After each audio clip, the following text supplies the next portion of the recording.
Hey guys, Spartan here, and in this video, I'm going to be giving a guide as to how to min-max your heroes. And by min-max, I mean what to do with dealing with quirks, memories, and the like in order to get your characters to be the absolute best they possibly could.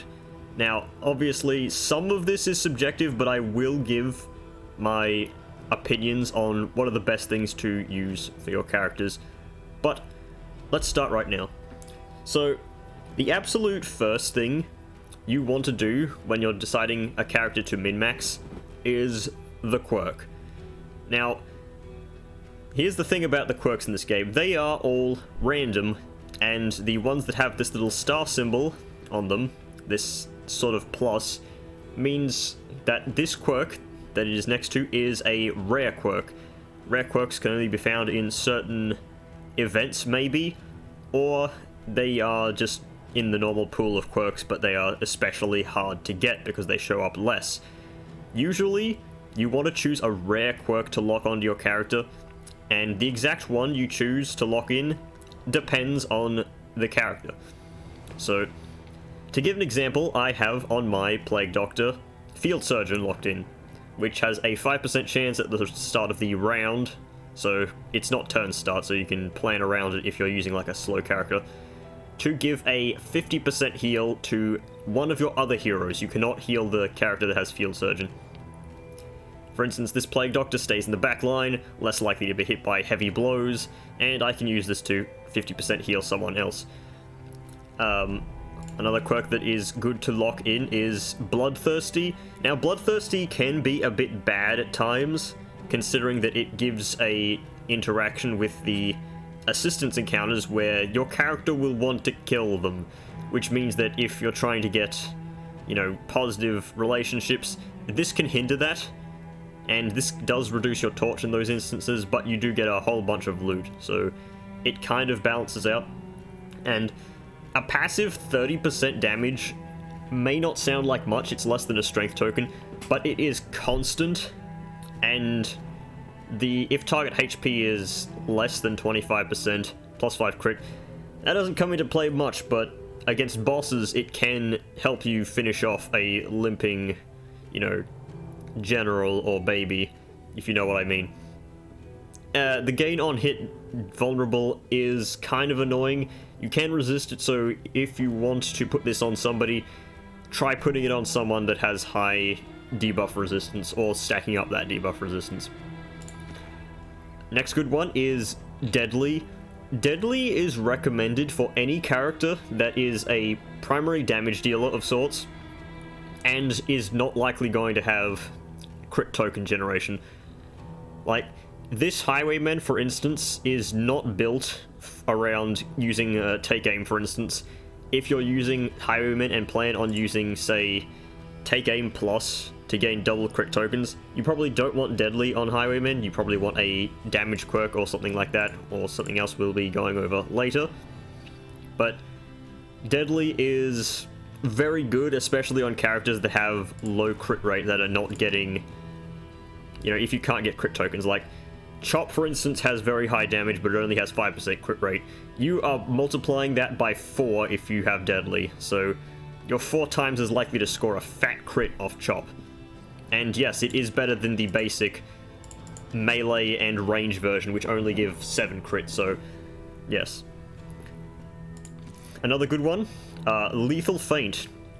Now, Lethal Feint, I think they fixed this working with combat items. Like, it used to be you could use a combat item against enemies that had dodge, your combat item would miss and you gain like 1,000,000 crit tokens. They may have fixed that, don't quote me on that, but even not, like, this is like, you remove a blind token by attacking an enemy, and you gain a crit token in return if it doesn't hit.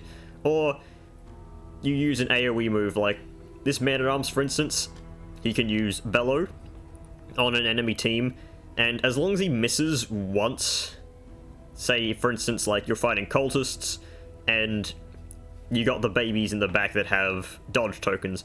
This removes the dodge tokens, and you can get crit tokens to help you finish them off. It's also good with riposts, considering that, you get, like, effectively 2 attacks around with a riposte skill, like Retribution. So, you have more attacks, means more chance to gain crit tokens and whatnot. It's good, especially on Leper. This is probably the best Leper. Breacher, very good for any melee unit that absolutely needs to be in the front rank. Even if you're not a damage unit, so for instance if I was using Carcass with Hellion for the extra, you know, for the tanking ability, the effect that she gains, you know, 2 taunt tokens and 2 super block tokens means that she gets free taunt at the start of combat, you know. Like, another comparison to that would be, for instance, if I were to use Bulwark Man-at-Arms and used upgraded Stand Fast. That gives 2 super block tokens and it gives taunt because of the path. Consider the fact that you get that for free at the start of every fight shows exactly how good Breacher is, for instance. And it's 1 quirk. Sure, it is rare, but we'll get into that a bit later. Also, it means that you are not getting screwed over if you get randomly ambushed. Like, if you get this on Leper, for instance, Leper immediately just runs back to the front rank. So you will have absolutely no issues there. Another good one, I don't have this locked on anyone, but the Jinx is really good on not just tanking characters. This is actually good on anyone, really. Because applying to any attacker that hits you, blind, weaken, vulnerable, or combo, is really good. This is not a case of, oh, 25% chance for a roll of any of them. No, this is a 100% chance to apply one of these at random. So, obviously with blind, weaken, and vulnerable, this has to go off the enemy's debuff resist, which can be a bit annoying, unless you have, like, something that increases debuff chance, which is, those are really rare in this game, so that's probably not going to happen. But combo cannot be resisted. So if this rolls the 1 in 4 to combo, there is absolutely no playing around this on the enemy's part. So if your opponent hits you with, say, a weak cleave, I don't know. Let's say you're fighting Harvest Child, for instance, and Harvest Child has those meats that hit you for, like, 1 damage. Getting a 1 in 4 chance to apply a blind to them is actually really good, considering they're going to be hitting you every turn. Unless they miss, of course, but if they miss, they probably had blind tokens, so yeah. Especially good on tanking characters, of course, because you're going to be funneling many hits into the same unit, like Man-at-Arms, Leper, or Flagellant. I don't actually have this one, but a controversial one to take is Evasive, which starts you off with 2 super dodge tokens on every fight, so 75% chance to dodge the next hit. But it does give you the negative of losing 5 positive relationship chance and gaining 5 negative relationship chance. That can be pretty bad, but 2 super dodge tokens at the start of every fight is really good, especially for backliners that are not very likely to be hit, and if they are getting hit, then, I don't know, if you end the fight quickly, there's a chance that you won't even have to use both of those, but they are still very useful. And one of the final ones I'm going to talk about, which I also don't even have on this roster somehow, is Sanguine, or Sanguine, however you wish to pronounce it. It is a quirk that gives you a 25% chance to remove 1 stress at the start of every round. It gives you positive relationship chance, and it gives you resolute chance. Now, 25% chance to remove 1 stress at the start of every round is actually insane. Especially if you're using a character that's going to be hit with a lot of stress. For instance, if you have a Flagellant, for instance, and you're using maybe Endure, or upgraded Endure, and you're funneling a whole bunch of stress into this Flagellant, you don't even need the resolute chance. But the stress healing itself is really good because you can potentially get like 3 procs of it per combat, which is... I think it goes without saying that reducing your stress without actually having to take your action economy is a really, really good thing. And I hear some of you say, but Spartan, the most important thing that you need to do before you even start min-maxing is apply a memory to a hero. And that is half true. The thing is that when you choose your hero for the first time, then all quirks have the same rarity. In fact, I'm pretty sure that certain quirks have a higher chance of appearing at the crossroads than normal. For instance, this Vestal has no memories on her, and she rolled a rare quirk instantly. This is not predetermined or anything. This isn't like scripted for this video or anything. This is just how she is after my last run. And for that reason, it is much easier to snipe a unit that randomly generates, say, I don't know, Breacher or Lethal Feint or Deadly than it is to just go throughout the game repeatedly on many runs to randomly generate the quirk that you want for a hero. So unless you have like every hero memoried already, it is probably optimal to just kill your units repeatedly or go to the second inn and then abandon expedition to reroll them, just to try and get those quirks. Because the only ways to get quirks in this game are to randomly get them from inns, which is, it takes a really long time. You could use inn items, but that doesn't give you all quirks. In fact, it's just random. It's not actually random, it's like, you can, for instance, use a deck of cards and you can get Tactical Thinker randomly, which is also a very good quirk, probably worth locking in, but usually you want something more specific. It is still nice though. Or you can get Sanguine from, for instance, the Poetry, like, in item. But that's expensive and it takes quite a while. But other than that, all you can do is go to the academics studies, because those usually give mixed quirks, which maybe you can roll something good, but that's also very, very luck-based and probably can ruin your run if you're going for just academic studies. But regardless, that makes it that this is actually one of the first things you need to do. And now for the next part, this being memories. So, memories are what you gain after you beat an act, and they are what you need in order to lock these quirks into your heroes permanently. Now, obviously, if you want to lock a quirk into your hero, then you need to go to a field hospital, which is probably the easiest way of doing this is to go to the first inn, see if there's an event that says avoid the field hospital or something like that, or double field hospitals, or maybe even get the inn item that says, no, not the inn item, the stagecoach item that gives you full scouting for field hospitals. Because you can just abandon expedition and your quirks that your hero's generated with will stay. So take advantage of that while you have, you know, the opportunity to. But after you beat an act, I highly recommend just doing this in Act 1, because getting the first memory is very easy with Act 1, because Act 1 is, well, it's easy and it's short. You get 5 mastery at the first fight, so you can kind of blaze through. But you will get a selection of memories. It depends on how upgraded your Timeless Woods are. I didn't play with memories on my first playthrough. I recommend putting memories on characters that have really good quirks. It is worth the, like, maybe 5 to 8 candles that it costs at base. I don't remember. But I'll go over memories and which ones you should put on which heroes, or if you should put them on at all. So, a rare treat, 10% max health. It's not a huge amount of health, but even a little bit of health does matter, considering that all healing is percentage based. And if you're using a path that gives you minus max HP, this can kind of balance it out because it goes against your base HP. So this is good on, like, maybe Tempest Leper, or which one is it? Berserker Hellion. It's always a good choice for that. This specifically is not for any hero. I'd say the only hero this may be bad for is the Flagellant, because it'll just increase the damage he does to himself, and he doesn't need a great deal of health, really. But maybe he does, I don't know. Depends on your playstyle. But yeah, it's an average memory.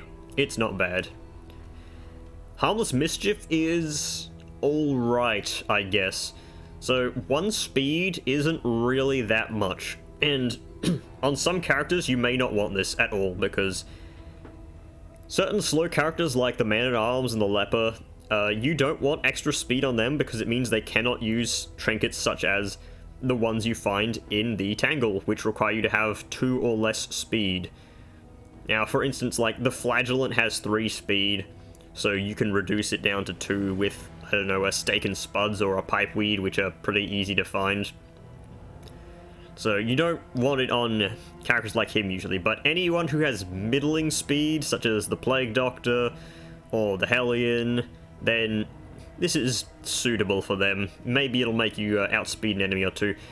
The only character this is really good with is the Grave Robber, because it puts her speed, if you have upgraded her fully, from 7 to 8, which is the sweet spot because it means you can use things like Snappy Swig and the like that require you to have 8 or more speed, which is honestly a really, really powerful trinket, and getting to 8 speed is the easiest way to do that, and this makes her on 8 constantly, unless she has a debuff or something, so yep, good for her, not particularly great for many other people.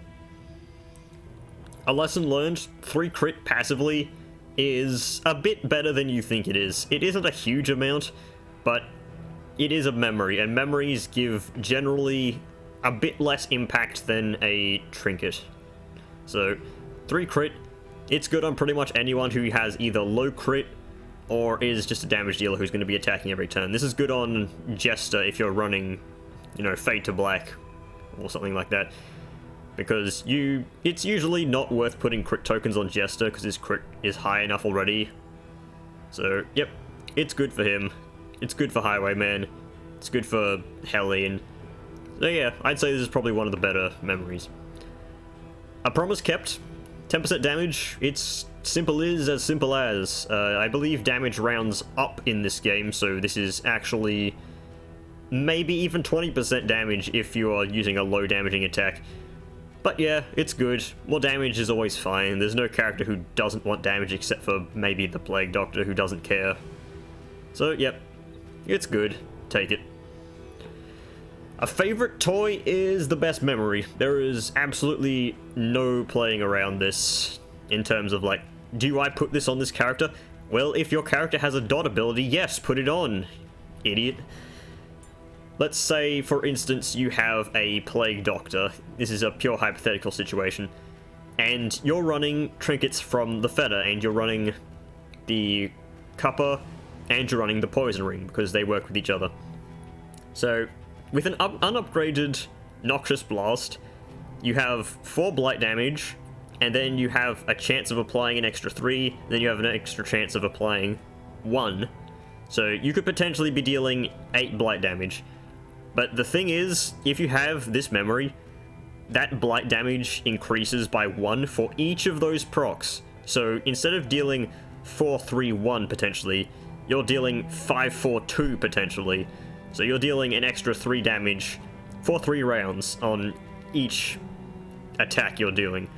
That is actually pretty huge.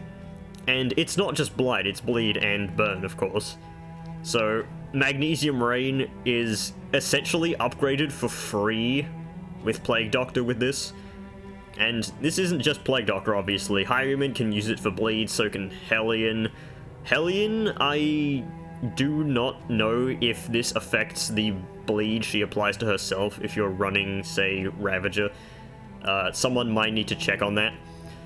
But yeah, you can run this on Runaway. Runaway gets some decently good value, and it's just generally really good.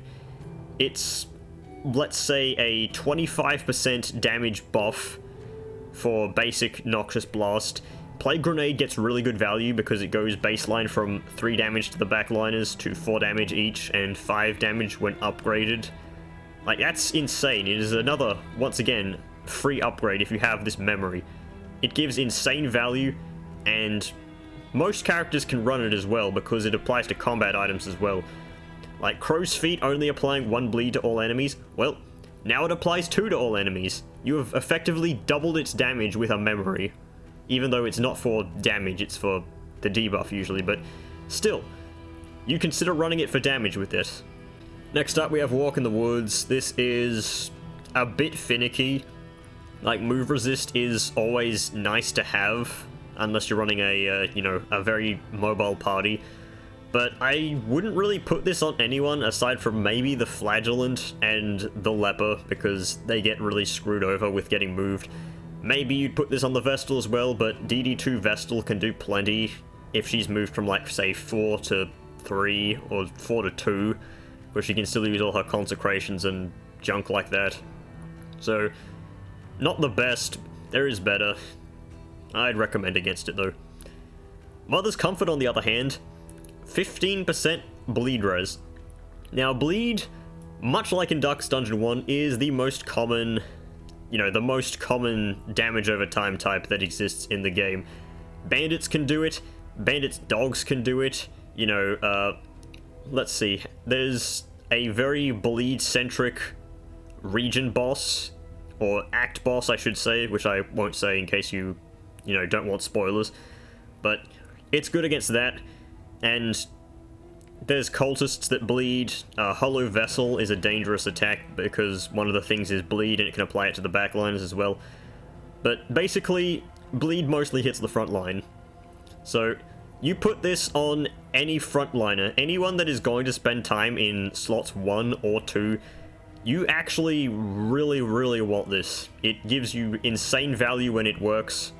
And even characters that have 0 bleed res by default, say Virtuoso Jester, you can get them up to, like, say, a 1 in 6 chance to resist bleed, which may not sound like much, but you can stack on a trinket or something like that and get very high resistances. It's pretty good. I highly recommend getting Mother's Comfort for any frontliner, especially like tanks like the Man-at-Arms, the Leper, the Flagellant, the Hellion. All pretty good, unless you're running the Stein trinket with Hellion, in which case maybe you don't want to use this. I don't know, you do you. A Warm Fire is situational, but not particularly bad. The thing about a Warm Fire is that Blight usually hits the backlines, so if you're running Plague Doctor, Vestal, basically anyone that wants to stay in the backlines as much as possible, you should probably run this, even though Blight isn't as prevalent as most other damage types. But when it works, it works. There are some dangerous Blights in the game, such as Exemplar's Prelude, which applies 6 Blight for 3 rounds. Crazy dangerous if it hits someone, because it also pulls them. But since it's a pull, most likely the most dangerous time is when it hits a backliner, thus incentivizing you to put this on backliners only.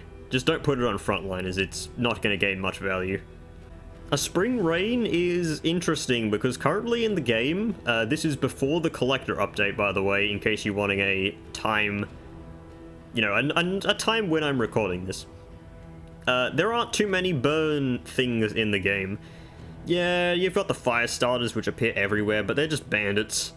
And you have the Sprawl, which is its own region, but you're not going to the Sprawl in every single run, probably. Unless you really, really like Snappy Swig. So, burn res is not as prevalent as bleed or blight. It may actually be a little more popular than blight. Actually, no, the slews exists. I don't know. Regardless, this is just another resistance thing. Resistances are nice, but you probably can go without this one if you're offered something better. A Long Recovery. This is a definite hit or miss resistance. Let me just actually scroll it up a little. So, Disease Resist is something that is very good. You will notice it when it happens and when you get a resist, which is good. You probably only want this on frontliners though, by the way, since the most common way to gain diseases from enemies is Fell the Tree and Chomp, which are both things that Gaunts do, and that hits only the front lines, so put this on frontliners. Flagellant can get up to 90 disease res with this if you want him to tank. He's pretty good at doing that. But yeah, this is, I mean, it's not bad to have. It may save you, like, a run or two if, for instance, you were to get a really bad disease. But yeah, it won't come into play most fights, and it does absolutely nothing against act bosses. So yeah, questionable. A Second Chance. I'll straight up say it, this is not very good. It is 5% Deathblow resist. That's already a very low extra bit of Deathblow resist, but what's worse is the fact that it won't come into play like 90% of all fights unless you're constantly on death's door and getting hit while on death's door, which you don't want for that to happen. Then this does nothing.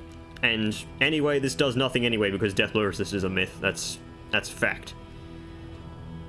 So yeah, don't choose second chance. The buff is too minor and it comes into play too little. It doesn't matter if it'll maybe save your character. You'd probably just be better off gaining 10% extra health because that stops you from going to death's door faster. A tough choice is actually rather nice, 15% stun res. I mean, stuns are incredibly dangerous in this game. Stuns are just dangerous in general. That's why you have to go through hell and high water to stun the enemies, unless your name is Bounty Hunter. 15% stun res can put you in very likely to resist stuns, area. For instance, Alchemist Plague Doctor goes from her 10 baseline to an extra 50 from the path, so it's 60, and then you stack this on and she goes to 75% chance. So she is very likely to resist like Skull Toss, a dangerous stun that hits the back line and stresses and does damage and can crit and is very annoying and nobody wants to deal with. But this makes it a whole lot less dangerous. So yeah, it's pretty good. It's good on anyone who wants to be in the front line too, because front mortar is a stun and a move. Which, the move isn't that bad, but the stun is kind of really annoying. And it helps you prevent getting dazed as well, so... Yep, it's a good stat to have, so take it if you want. The first kiss. Now, the wiki is actually wrong here, this is only 10% debuff resistance. But still, debuff resistance is incredibly good in this game. It's probably, in fact, the best resistance to have, because it covers vulnerable, weakened, root, and blind. I think it may actually do something else as well, but I can't quite remember. Regardless, this is an incredibly good resistance to have. Just for that reason alone. It may only be 10, so it's less than everything else except for a second chance, but that one sucks anyway.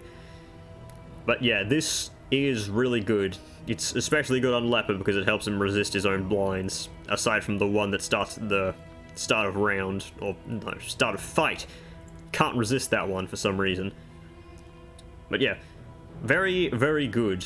It prevents you from also blinding yourself with like the yips or head in the sand or other things like that, or soft. Very good. Very, very good. One of the best memories. Make sure to lock this one on if you can get it. A hot bath, 10% stress resist, is actually better than you'd think. So by default, stress resist is 0, meaning that every stress attack will stress you out. Hot bath makes it so that there's a 1 in 10 chance that you resist that stress. Now that doesn't sound like much, but if you stack any source of extra stress resist, this gets a whole lot better. And this isn't like, oh, reduces stress by 10%, no. If your opponent hits you with like Hollow Vessel, which does 3 stress, which is huge, and you roll that 10% chance, then it's just 0 stress. Very good. It may not apply much in the grand scheme of things, but a 10% chance to just straight up resist stress is really good. And yeah, if you have something like Orphan Wolf Cub and you're getting luxury gear, then that goes up from, 10 to 15 to 20 to 25 to maybe even 30, at which point the crits that you're scoring will most likely outdo any stress you receive from most sources.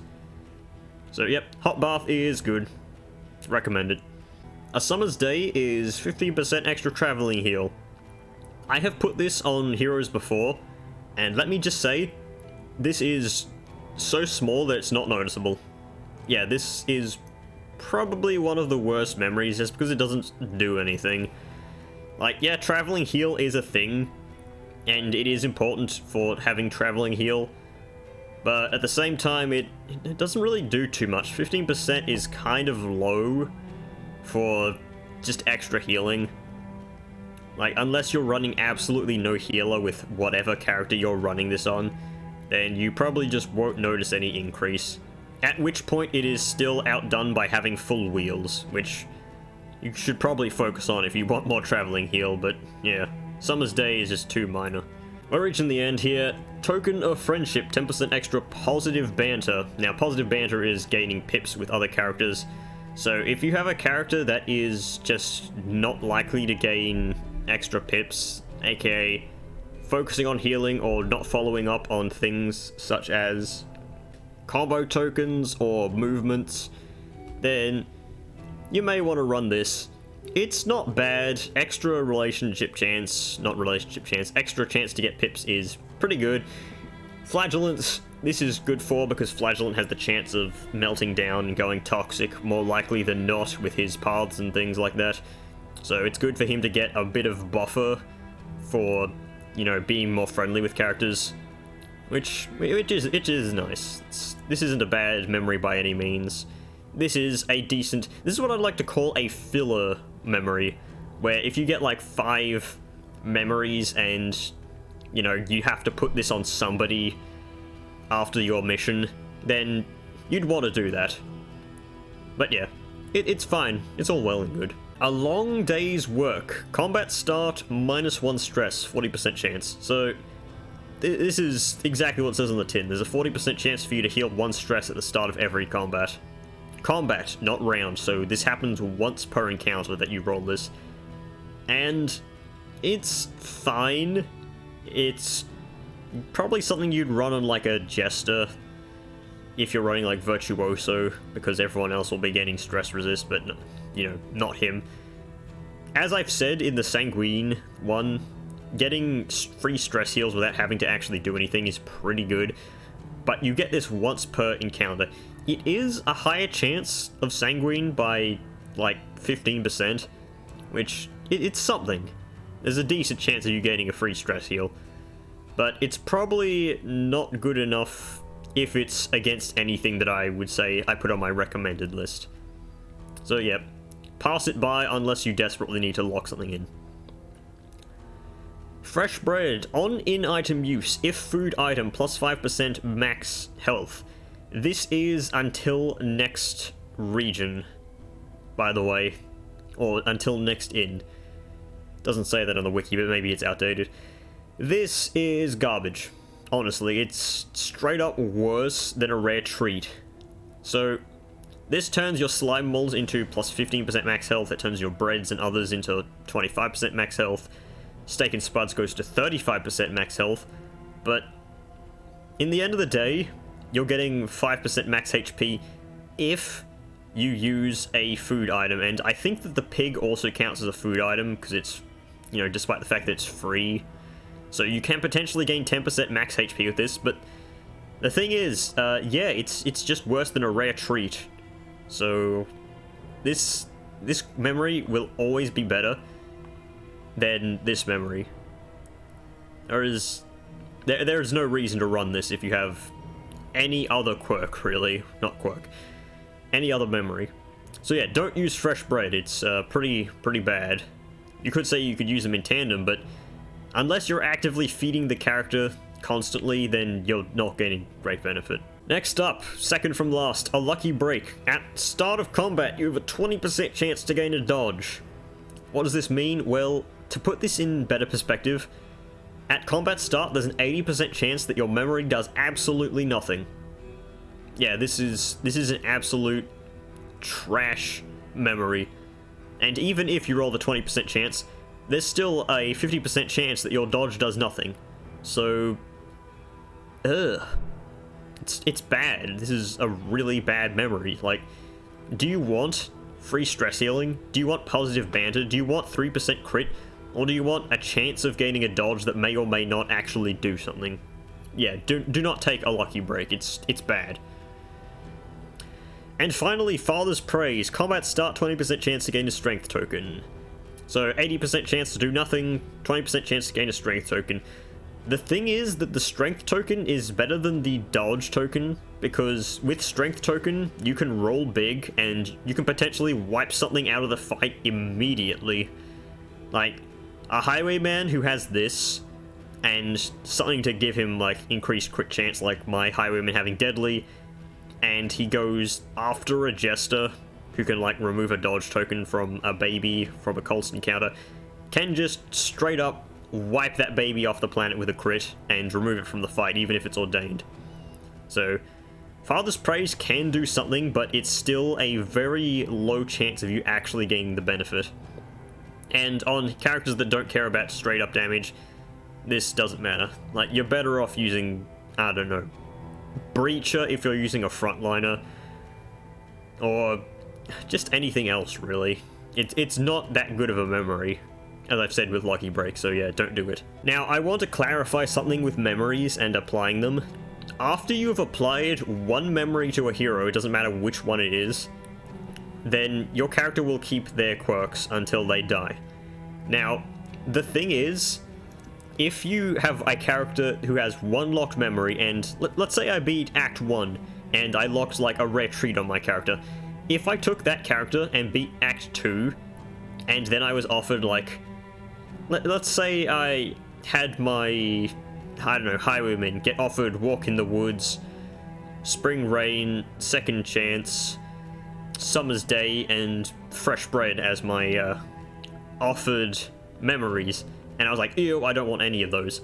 You can not choose a memory, and then that character, that Highwayman, will keep his memory slot open.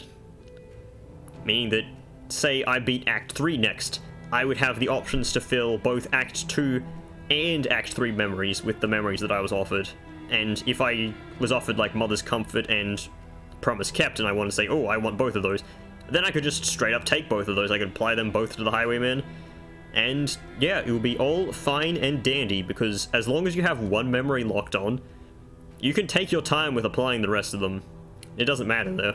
And with that, that is going to be the end of this guide. I don't think I missed out on anything, but if there's anything you thought I forgot to discuss, and please write a comment. This video went on for much longer than I was planning to talk about it, but that's mostly because I had to go over every single memory and how good they are. But yeah, I hope you enjoyed this video. In case you are unaware, this video is my 1000th video on the channel, so I was going to do something extra special today, but I couldn't come up with anything. So yeah, bit of a shame there, but regardless, I hope you enjoyed. Remember to like and subscribe, because I literally never tell people to like and subscribe. This is a special occasion, so I'm going to be doing it. I hope you don't enjoy me saying it, because I won't be doing it much. But yeah, I'll see you guys in the next video, which you'll see what it is. At any rate, see you then. Goodbye.